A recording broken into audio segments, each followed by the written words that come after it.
Mussolini and his fascists were violent nationalists who believed in the systematic use of violence. Fascist black shirts attacked all who opposed them, like liberals and Catholics, but their main target was socialists, who threatened the revolution like the one in Russia. In October 1922, fascists seized provinces across northern Italy, then marched on Rome in their thousands to demand power through force of arms. The king gave in and made Mussolini the world's first fascist prime minister. He became a dictator. This is the story of Mussolini in power, a story of mass adulation, a story of dreams of empire, of a disastrous alliance with Hitler, and of military failures and ignominious death, all told for the first time in color.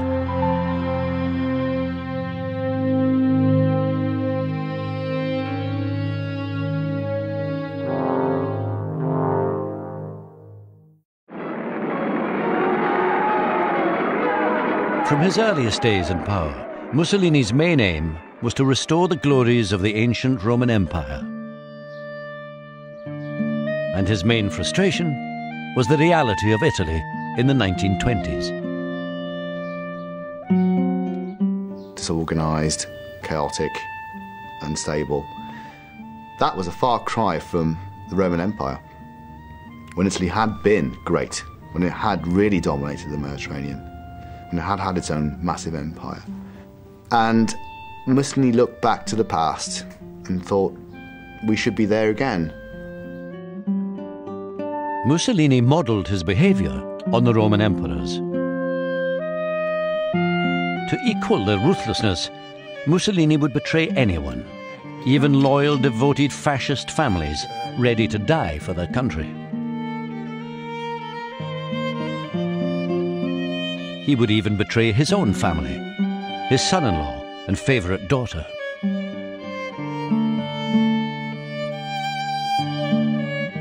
Once in power, Mussolini started to build the world's first totalitarian state, bending all institutions and people to his will.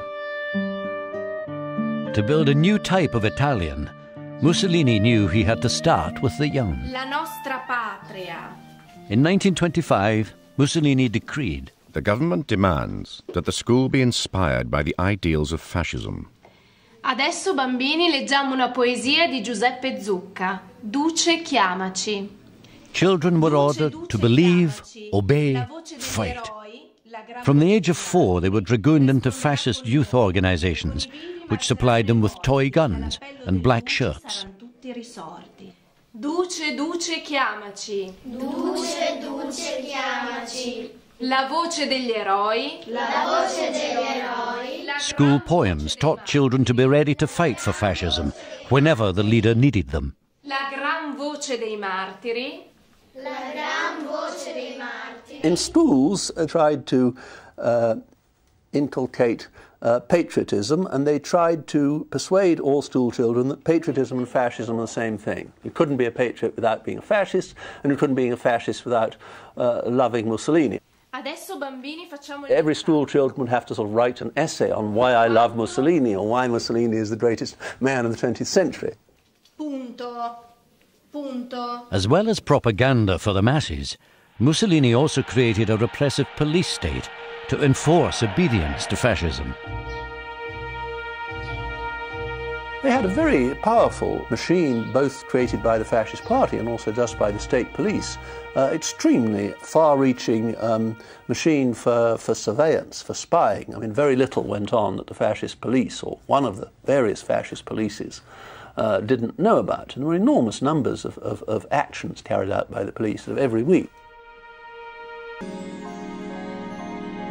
In 1929, leading Jewish war veterans and their representatives were invited to meet the leader, seemingly gifted to Italy by divine providence.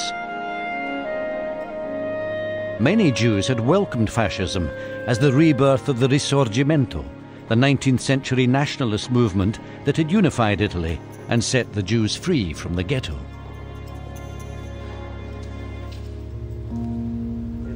Their leader that day was Ettore Evazzo, a wealthy Turin banker. He wrote joyously about the experience in his diary. He welcomes us with a slight smile. He is serene. Seated at his desk, he motions to us to advance. It was the first time I was to see the face of Il Duce up close. Ettore, with his two brothers, had fought in the First World War and then joined the new fascist party. Ettore joined the Black Shirt militia and took part in their violence against socialists. To meet the Duce was the fulfillment of a dream for Ettore.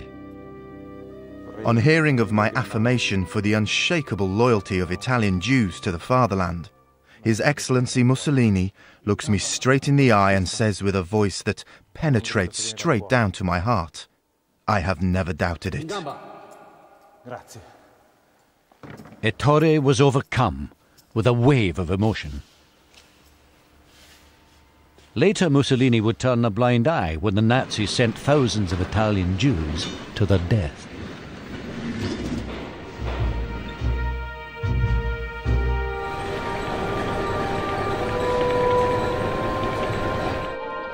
Mussolini knew Italy had to be modernized before he could create a fascist empire to rival ancient Rome. The fascists introduced a policy of self-sufficiency for agriculture and industry. Massive public works programs to drain marshes and build roads created jobs and were hugely popular.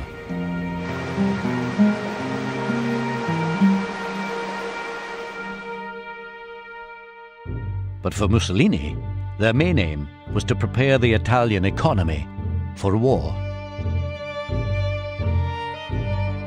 The first armed conflict came with a popular rising in Libya, Italy's most important colony. The Italians had become increasingly ruthless.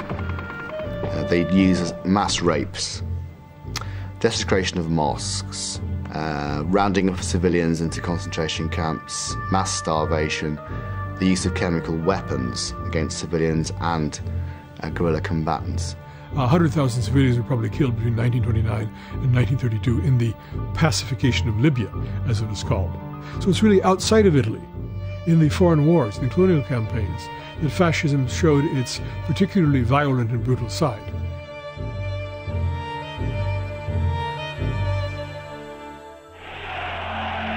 In 1933, Adolf Hitler became Chancellor of Germany.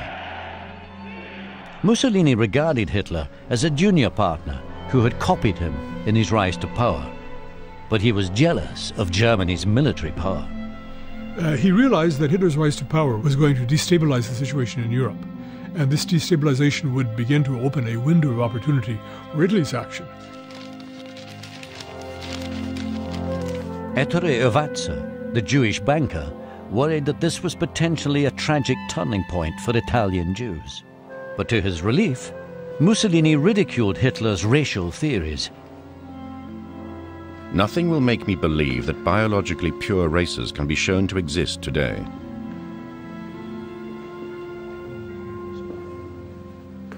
But in 1934, when two Turin Jews were caught smuggling anti-fascist literature into Italy, some newspapers called it a Jewish anti-fascist plot.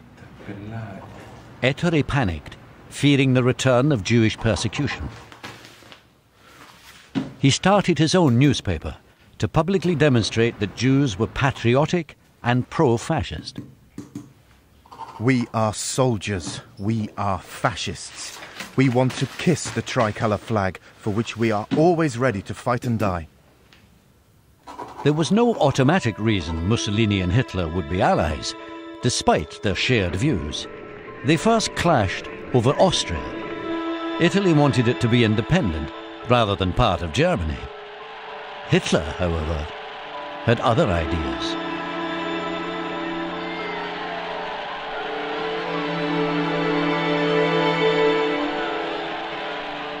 If one reads the very first page of Mein Kampf, Hitler's infamous book, the first thing he says is Austria must yet again return to the German mother country. And it wasn't just rhetoric, he meant it. In 1934, Mussolini had made Galeazzo Ciano, his son-in-law, head of his press office. Just 4 years earlier, Ciano seemed to have made the best career move ever. Aged 27, he married Benito Mussolini's adored daughter, Edda. This relationship would end in a family tragedy of Shakespearean intensity. But in 1934, Ciano hero-worshipped Mussolini, imitating his gestures, his uniforms, and his speech.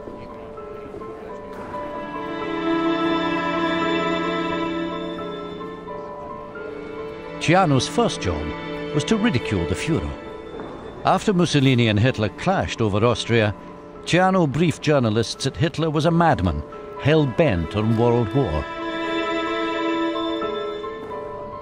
But the Duce's dreams of empire would draw him inexorably into an embrace with the Nazi leader.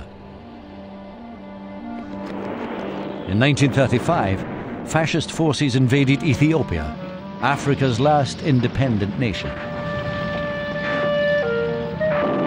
Ciano was among the 600,000-strong Italian invasion force. He took part in bombing raids on civilians and proudly boasted, "We have carried out a slaughter." The way that Mussolini dealt with the Ethiopian question, I think, shows just how calculated and ruthless the man really was. The Ethiopians fought back desperately. So then the order was issued by Mussolini in December 1935 to make widespread use of chemical weapons, mustard gas and phosgene, and to use terror tactics en masse. The Italians even deliberately bombed 19 Red Cross hospitals. Over 250,000 Ethiopians were killed in the fighting. For a long time, people have tried to conceal that the Ethiopian War and other forms of fascist colonial repression used such ruthless methods. Today, we know this for certain. And I think this has given us more evidence to disprove those who now present fascism as a benevolent, patriotic dictatorship that was polluted and led astray only by the alliance with Germany. Ethiopia wasn't just about the Italians conquering Ethiopia, it was about them taking on the international order. It was about challenging the predominant Mediterranean powers, the British and the French, for eventual control. That battle, that route to global war, started really in Europe with the Ethiopian crisis of 1935. Mussolini's aggressive foreign policy was hugely popular at home, but poisoned relations with Britain and France. Mussolini knew that in contrast to Britain and France, he had Hitler's backing in Ethiopia. And then both dictators backed General Franco when he rose against a left-wing government in Spain. Mussolini sent 80,000 Italian troops to fight for Franco in the ensuing Spanish Civil War. As the European crisis mounted, Mussolini promoted his 33-year-old son-in-law Ciano to the key post of Foreign Secretary. But the more time Ciano spent with the Nazis, the more he feared for Italy's future. Ciano started to keep a secret diary, which survives as one of the most remarkable insider accounts in 20th century history. One of the first entries describes Mussolini's visit to Hitler in Berlin in 1937. Mussolini captured crowds with his magnetism, his voice, and his impetuous youthfulness. Will the solidarity of the regimes be sufficient to keep two nations whose race, culture, religion, and tastes are exact opposites really together?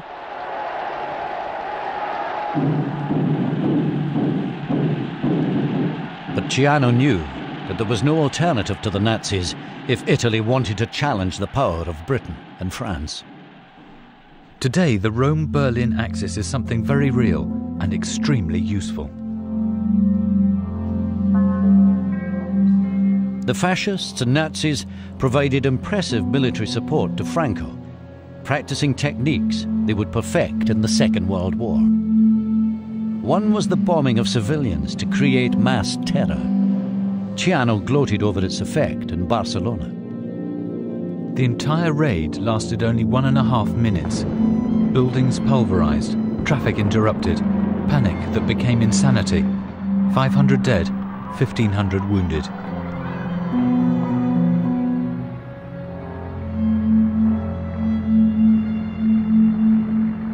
In February 1938, Mussolini decided to partially imitate Hitler and impose harsh anti-Semitic laws. The Germans never asked the Italians to introduce racial anti-Semitism. There is no evidence to suggest that Mussolini came under pressure from Hitler. Mussolini believed Hitler's ruthless policies had created a military juggernaut that would roll across Europe.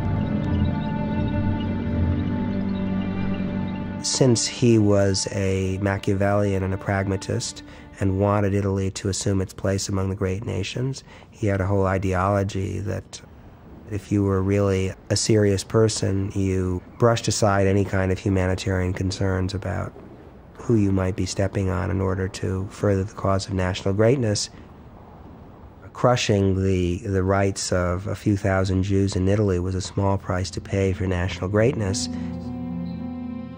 Ovazza and the 47,000 Italian Jews were unaware of the fate that would befall them. On the 11th of March 1938, Ciano wrote a bare phrase. 6 p.m. Austria is no longer independent. Without a murmur, Mussolini had allowed Hitler to annex Austria to the Third Reich. Overnight, Italy lost her buffer state. Many more disasters would follow. Mussolini wanted to be seen to be ruthless, just like Hitler. Ciano revealed. The truth about the bombing of Barcelona is that Mussolini gave the orders. Franco knew nothing, and yesterday asked us to suspend them for fear of foreign complications. Ciano noted. Mussolini claimed to be pleased by the fact that Italians managed to horrify by their aggression instead of giving pleasure as mandolin players. This, in his opinion, makes us rise in the consideration of the Germans, who love total and ruthless war. Mussolini also told Ciano, Italians must learn to be less sympathetic, to become hard, implacable, hateful, masters. Mussolini tried to impress Hitler by declaring that Italians were Aryans like the Germans. The Jews were an inferior race. Formal laws are then passed, effectively disenfranchising the Jewish community in its entirety, kicking them out of public office, kicking Jewish school children out of school, preventing them from attending university, participating in public office. Ettore Ovazza, the proud patriotic war veteran and devoted fascist, wrote a personal appeal to the Duce. I write poorly because my hand is trembling. It is the end of a reality, that of our feeling one with the Italian people. How many, starting in 1919 and up until today, have followed you with love through so many battles, wars, living your life? Is all this over? Was it all a dream we nurtured? Mussolini's first edicts divided the Jews. Long-standing fascists like Ovazza and decorated Jewish veterans were allowed to keep their jobs and businesses, and even to remain fascist party members. Meanwhile, Hitler continued on the road to war. Now he gave Czechoslovakia an ultimatum: give up the German-speaking provinces of Sudetenland or face invasion. Ciano lamented. Naturally, the objective will be to destroy Czechoslovakia completely. It is war. God protect Italy and the Duce. Europe held its breath. But at the last moment, Britain begged Mussolini to try to delay the German ultimatum by 24 hours. That evening, Mussolini and Ciano departed for Munich. Hitler told Mussolini he wanted all of the Sudetenland, which had been part of the Austro-Hungarian Empire but had been ceded to the new state of Czechoslovakia after the First World War. At the Munich conference, Mussolini presented Hitler's plan as his own. All the leaders signed the Munich Agreement that gave Germany the Sudetenland. In return, Hitler promised this was his last territorial demand in Europe. Czechoslovakia was left defenseless, having lost nearly all her mountain fortifications. But appeasement had averted the war. Ciano witnessed the resulting adulation. In Italy, from the Brenner Pass to Rome, from the king to the peasants, the Duce receives welcomes as I have never seen. Mussolini won great respect abroad and great popularity at home because he appeared as the peacemaker. But there's a very funny thing about this, that Mussolini himself wasn't at all pleased. He went home muttering, all the crowds are cheering me as the man of peace. But I don't want to be the man of peace. I want to be the man of war. A few days after this crisis, Mussolini introduced even tougher anti-Semitic laws. These laws ended equality for all Jews, even dedicated fascists. Ettore Ovazza had to sell the family bank and resign from the fascist party.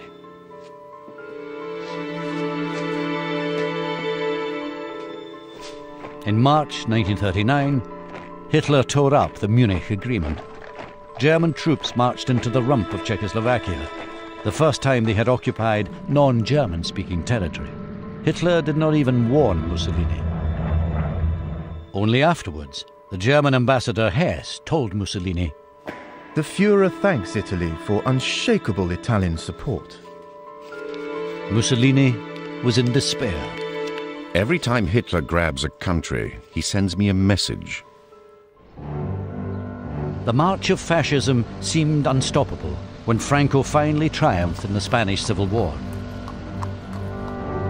To keep up with Hitler, Mussolini seized Albania in April 1939.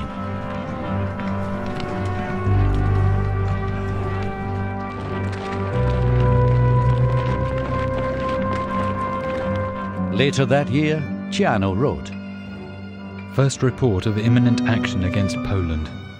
War. Ciano knew Italy was not ready for war. The ammunition depots are lacking in ammunition. Artillery is outmoded. Our anti-aircraft and anti-tank weapons are altogether non-existent. Our gold reserves are reduced to almost nothing. We must avoid war.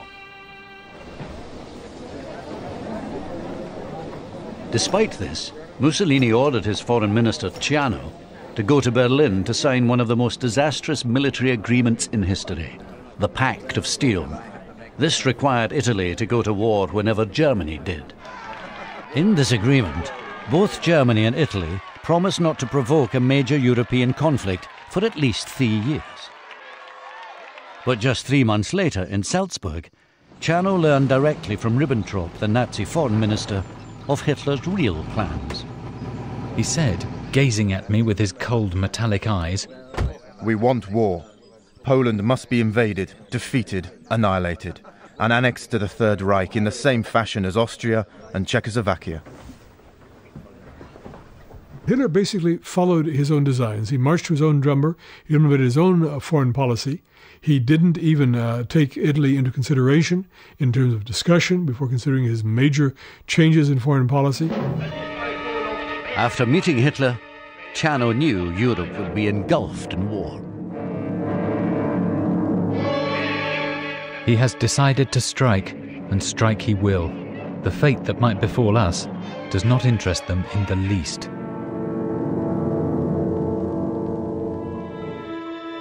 Ciano felt desperate and powerless. I returned to Rome completely disgusted with Germany and its leaders. They have betrayed us and lied to us. But even Ciano could not have guessed what was coming next. Hitler stunned Italy with a political masterstroke. He signed a non-aggression pact with the Soviets, which secretly carved up Poland. 5:25 a.m. Germany attacks Poland.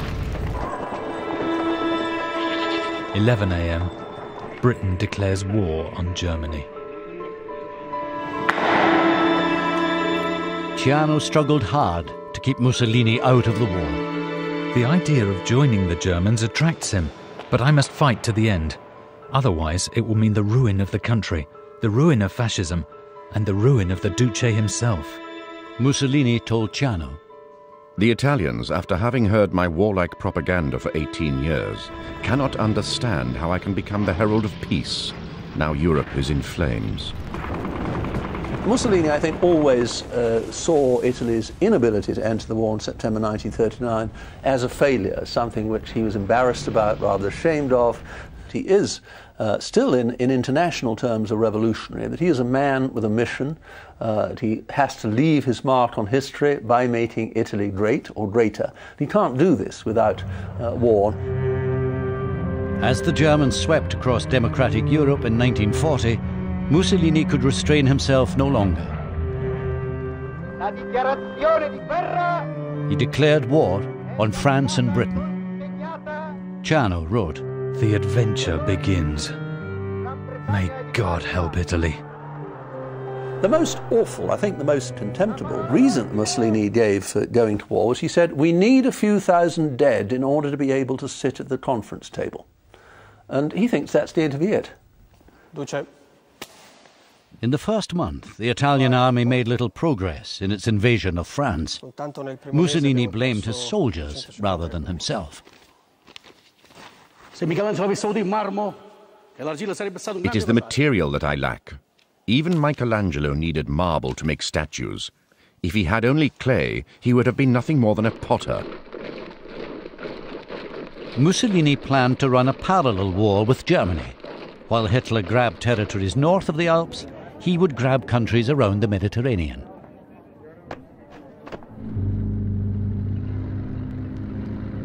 Mussolini launched an attack on the British in Egypt, hoping to seize the Suez Canal.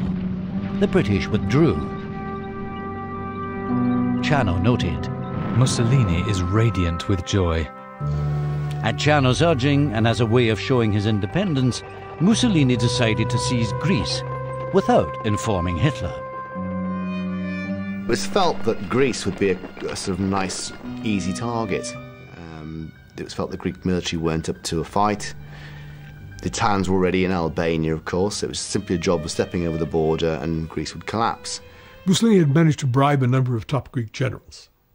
He assumed because he had various Greek generals on the Italian payroll, they were going to sell out their own army. This wasn't the case. What actually transpired was the Italians began the offensive with very little planning. It's a very highly improvised operation. The weather was appalling. This was the autumn, during the time of the autumn rains, very bad weather, to move across Balkan mountains into Greece. The result was that the invasion was a complete failure. The Greek army dug its heels in and fought back and pushed the Italians back into Albania. So it was disastrously ill-conceived and disastrously carried out operation. Mussolini had ignored military advice in ordering the invasion. Yet again, he was furious with his soldiers. The human material I have to work with is useless, worthless. Hitler now had to rush troops to invade the Balkans and Greece. Mussolini was humiliated.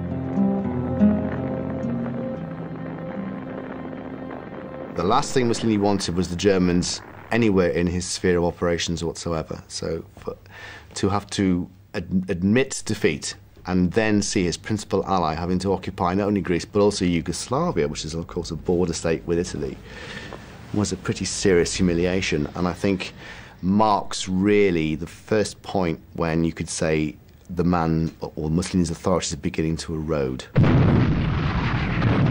The Italians faced another shattering blow in Libya.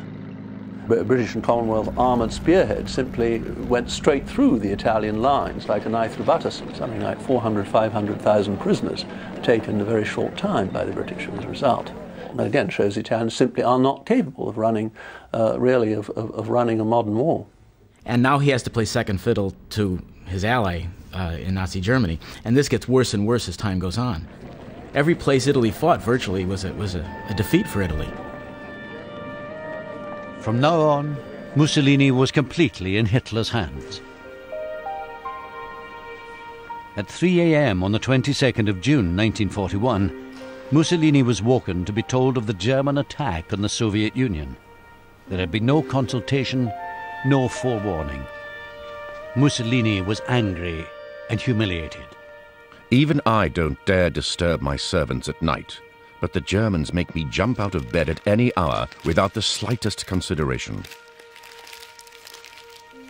Germany was now the absolutely dominant partner in the Axis. Italians felt powerless. The great question in Italy was, who is really the enemy? The popular saying on the streets was, if England wins, we lose, but if Germany wins, we are lost. Mussolini shared the very same suspicion. He told Ciano bitterly, I now seriously ask whether an English victory would not be more desirable for our future than a German victory. There were massive food shortages across Italy. But Mussolini had no sympathy with his people in their hunger. I tell you that around springtime, the rations will be even less, and this delights me, because we will finally see signs of suffering on the faces of Italian people, which will be valuable to us around the peace table. To curry favor with Hitler, Mussolini sent 230,000 ill-equipped troops to join the German invasion of Russia.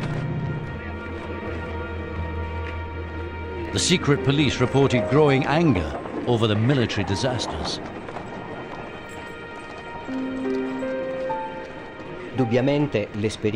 Certainly, the experience of fascist Italy on the battlefields, starting with the defeat in Greece in October 1940 and the loss of the East African colonies in 1941, and then the loss of Libya in 1942, means basically the collapse of a big delusion that Italy would become a big power through fascism. In December 1942, Soviet forces defeated Italian troops on the River Don. The Italian defeat in Russia, with over 85,000 killed, is in fact a sort of tombstone for the ambitions of Mussolini and fascist Italy. 1943 began disastrously for the Rome-Berlin axis, the catastrophe of Stalingrad, and a retreat everywhere along the North African front, the fall of Tripoli. Ciano still admired Mussolini, but knew he had to go. I think that before long it will be necessary to place all powers in the hands of the military. But Mussolini sacked Ciano for opposing the alliance with Germany. Our leaving was cordial, for which I am very glad, because I like Mussolini, like him very much, and what I shall miss most will be my contact with him.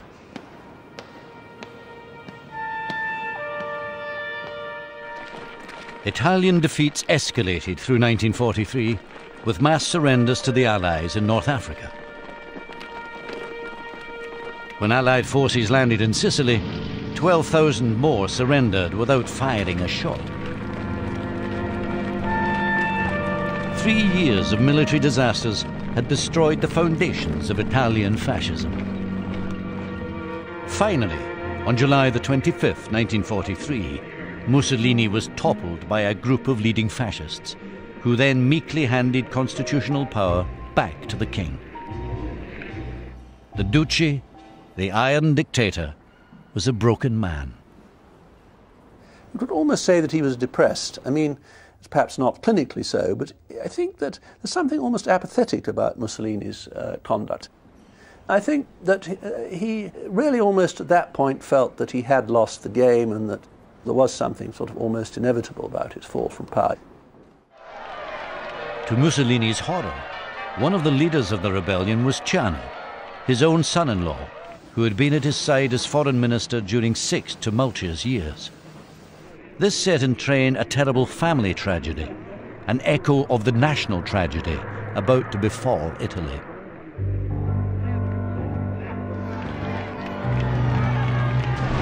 At first, there was euphoria.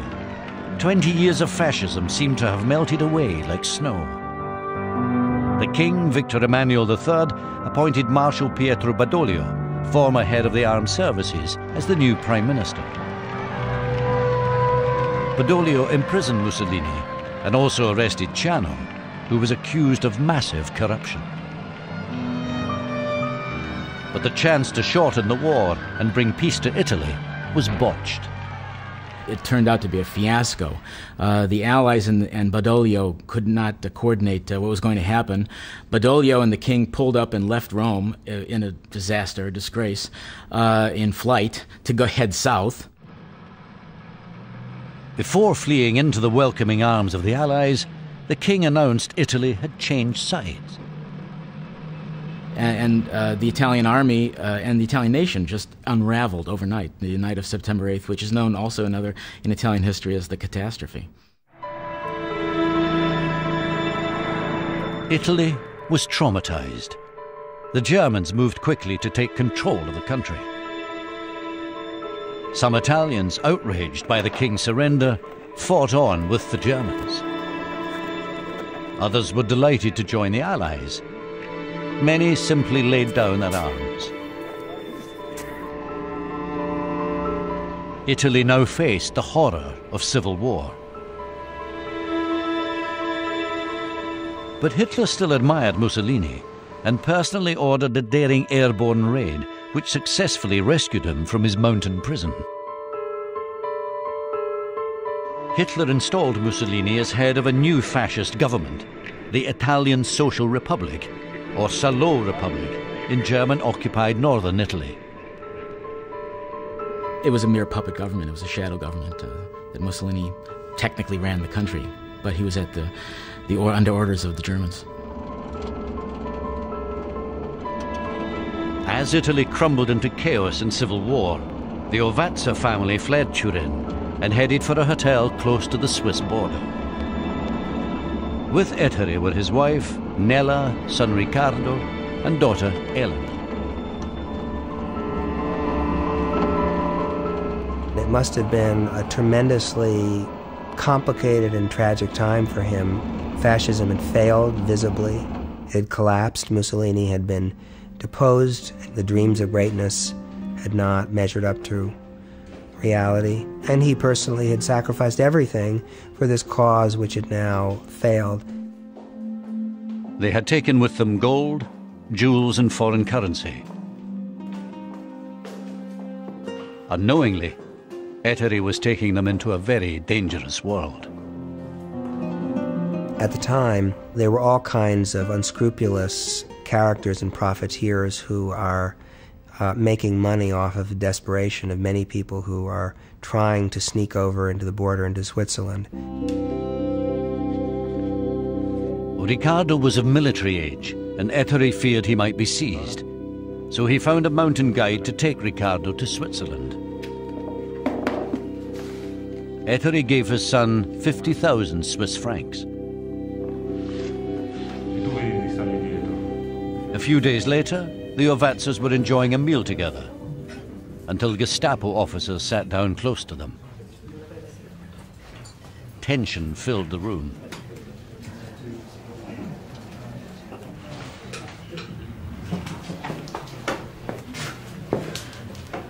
The Gestapo men told Ettore his son had been arrested for smuggling foreign currency across the border. Ettore was made to pay their bill.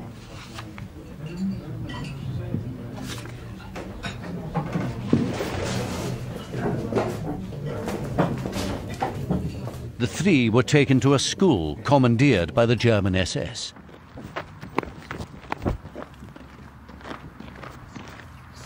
Then Ettore Ovazza, the loyal fascist Jew, was led forcibly to the school's basement. Mother and daughter followed, now relaxed, even smiling, as if assured no harm would come to their family. But once inside, all three were brutally executed. Incredibly, their bodies are then chopped up into pieces. A fire is lit, and they begin to burn these bodies right there in the schoolhouse. It's one of the strange and extraordinary ironies that among the first victims of the German occupation of Italy should be one of the most loyal adherents to fascism. Ettore was one of the first, but there would be many others. The Germans occupied Rome. They immediately sent 5,700 Jews to extermination camps. Another 615,000 Italians were sent into forced labor in Germany. Mussolini, who the Nazis had installed as the head of the Salo Republic puppet government in northern Italy, said nothing. This new fascism was more brutal than ever. It is an enraged fascist party, enraged by the coup against Mussolini on July the 25th, enraged by the surrender of September the 8th, enraged that the regime has been too tolerant with half-hearted fascists or with non-fascist Italians, and therefore it demands more strictness and more violence. One of the first to feel its wrath was Ciano. In prison, he awaited the revenge of the father-in-law he had helped to depose. He wrote the last entry in his secret diary. The rest had already been smuggled to Switzerland by his wife. The policy of Berlin towards Italy was nothing but a web of lies, intrigue and deceit. We were never treated like partners, but always as slaves. Only Mussolini, in his supreme cowardice, could, without reaction, tolerate this and pretend not to see it.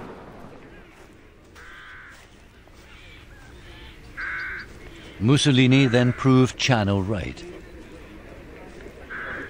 He could have saved his son-in-law, as his daughter begged him to, but that would have betrayed weakness in front of his German masters.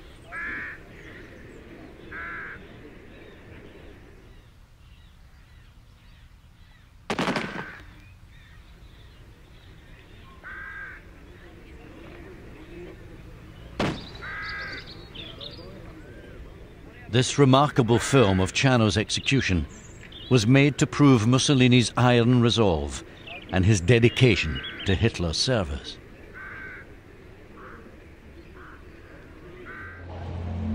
By 1944, it was clear the Axis had lost the war. Yet an astonishing 250,000 Italians still joined Mussolini's new Republican Fascist Party, proving fascism's enduring appeal. 40,000 even joined a new armed force called the Black Brigades to fight anti-fascist partisans during 1944 and 45. So that there then ensued a kind of Italian civil war between fascists and anti-fascists during that last 18 months of World War II. The partisans, often led by communists, destroyed communications and attacked German troops. In reprisal, the German SS, supported by the Black Brigades, carried out a brutal campaign of suppression which led to the indiscriminate slaughter of thousands of civilians, often women and children.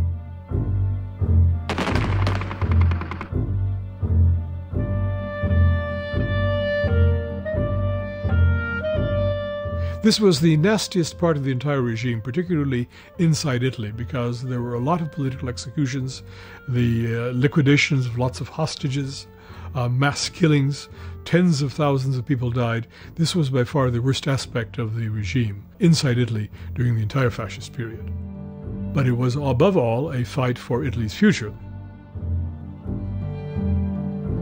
Of course, partisans saw themselves primarily as seeking to liberate Italy from German occupation, German control, but they also saw it as a war against restored fascism. There was a very real element of using the armed resistance to prepare a post-fascist, a post-war future that perhaps would be communist and revolutionary. On April the 27th, 1945, Benito Mussolini, his mistress Clara Petacci, and several fascist leaders were seized by partisans. Ironically, the man who had come to power as the man to stop communism was gunned down by a communist. He was just cut down by a burst of submachine gun fire from this communist partisan leader. Very dramatic, very, very brutal, if you like. And then, of course, his corpse and that of Clara Petacci were hung up feet first in the Piazzale in one of the piazzas of Milan. That may appear very horrible and unjustified, but it has to be said that it was also a sort of symbolic reprisal, because the fascists had previously hung a lot of partisans in that same square. For a lot of people, they said, well, that sounds like the end of fascism to me. Was it? Well, probably not. I mean, fascism went deeper than just Mussolini and his girlfriend and a few others hanging at the gas station. Once the Allies held Italy, the West once again saw communism as a far greater threat than Italian fascism. Senior judges, civil servants, military leaders and even police chiefs who had served under fascism were allowed to slip quietly back into office. And fascism as a political force did not die with Mussolini.